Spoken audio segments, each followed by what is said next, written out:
Hello everyone, welcome back to my channel. সকলো ছবিক share পেলালে জুবিন গাৰ্গৰ অন্তিম ছবি ৰৈ ৰৈ বিনালে ছবিখনে। সৰ্বভাৰতীয় পৰ্যায়ত মাত্ৰ 9টা দিন মৃত্যুৰ পূৰ্বে অসমবাসীক উপহাৰ হিচাপে দি থৈ গৈছিল প্ৰিয় শিল্পীগৰাকীয়ে এই চিনেমাখন, যাৰ নাম হৈছে ৰৈ ৰৈ বিনালে।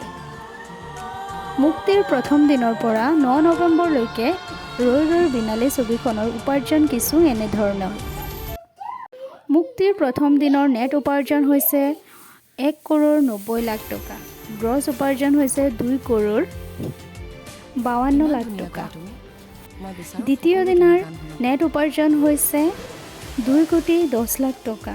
তৃতীয় দিনৰ নেট উপাৰ্জন হৈছে 2,20,00,000 টকা। সেইদৰে চতুৰ্থ দিনৰ নেট ইনকাম হৈছে 1,70,00,000 টকা। পঞ্চম দিনৰ নেট উপাৰ্জন হৈছে 1,60,00,000 টকা।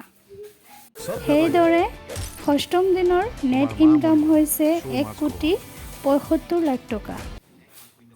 নৱম দিনটোৰ বিষয়ে ধাৰণা কৰা হৈছে ছবিগৃহৰ অকুপেঞ্চিৰ পৰা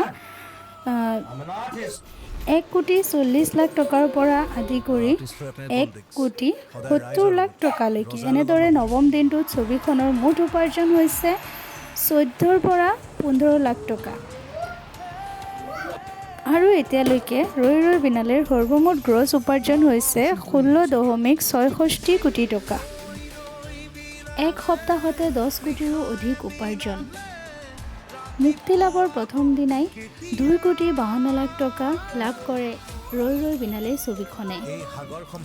ছবিখন চাবলৈ, বিশেষকৈ জুবিন দাক শেষবাৰৰ বাবে এবাৰ চাবলৈ অনুৰাগীসকলে হিলদল ভাঙি সকলো ছবিগৃহত উপস্থিত হৈছেহি ৰৈ ৰৈ বিনালে চাবলৈ।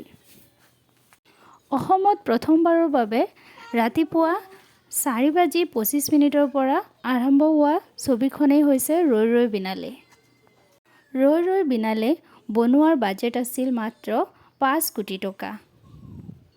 অসমীয়া ছবি জগতৰ ভিতৰত সকলো ছবিক পিছ পেলাইছে ৰৈ ৰৈ বিনালে ছবিখনে।